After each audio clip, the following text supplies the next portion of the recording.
L'analogie entre les cartes de la force d'infection de la maladie de Kawasaki et les infections pédiatriques suggère une voie commune dans la transmission partagée par ces maladies.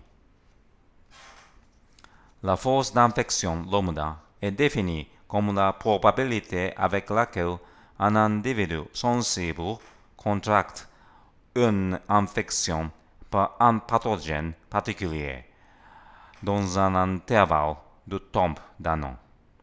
Lambda est obtenu à partir de l'équation suivante, équation 1.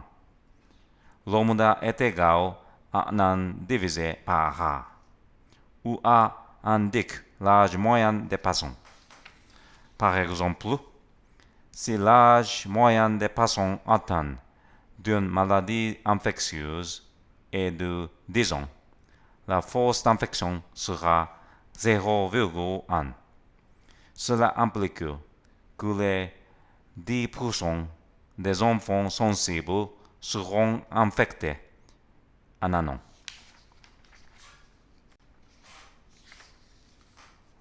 Nous avons comparé la distribution géographique de la force d'infection au Japon entre la maladie de Kawasaki et les maladies infectieuses pédiatriques pour prédire les caractéristiques de l'agent étiologique de la maladie de Kawasaki.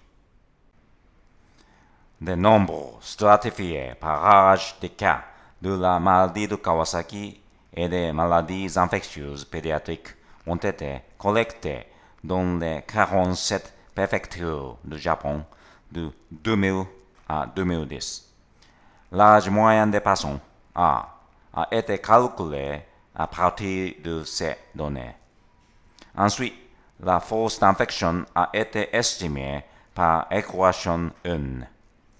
Nous avons étudié les facteurs socio-économiques et climatiques qui ont déterminé la distribution de la force d'infection par régression spatiale multivariée. Cet exemple montre comment nous avons estimé l'âge moyen approximatif des patients. La deuxième colonne indique la valeur moyenne de chaque groupe d'âge. Par exemple, la valeur moyenne du groupe d'âge de 2 ans est de 2,5 ans. La troisième colonne indique le nombre de cas signalés dans chaque groupe d'âge. L'âge moyen approximatif est estimé en additionnant les âges médians pondérés par le nombre de cas. Dans cet exemple, 0,25 multiplié par 10 plus 0,75 multiplié par 20, etc., divisé par le nombre total, a donné 2,4 ans, c'est-à-dire l'âge moyen approximatif des patients. Mathématiquement, cet âge moyen approximatif est exprimé par l'équation 2. Cependant, cette estimation peut être faussée par la structure par âge des préfectures. Par exemple, dans une préfecture où il y a un nombre anormalement élevé de jeunes enfants, l'âge moyen approximatif des patients sera excessivement bas. Pour corriger cet écart, nous avons estimé l'âge moyen modifié à l'aide de l'équation 3. Ces histogrammes montrent la répartition par âge des patients. L'âge moyen des patients de la maladie de Kawasaki, 2,4 ans, est le plus bas, proche seulement de celui de l'exanthème subite.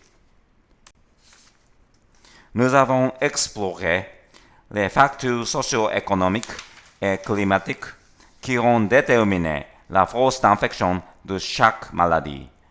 Pour ce faire, nous avons appliqué une analyse de régression spatiale aux données des 47 préfectures du Japon. Nous avons inclus 4 facteurs climatiques et 37 variables socio-économiques.